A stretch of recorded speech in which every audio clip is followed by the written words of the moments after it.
Здравейте! Искам да ви покажа ето една спирка в Люксембург.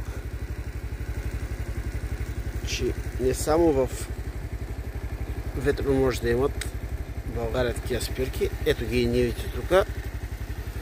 Автобусна спирка. Вижте как е направена.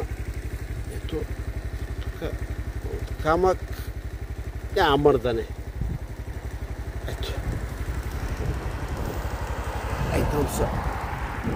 Ей там виждате ли? Има и слънчеви панели по покривите.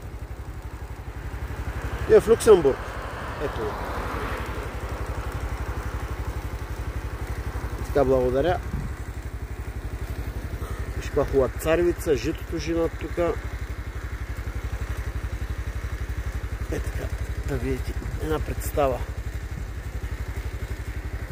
За какви спирки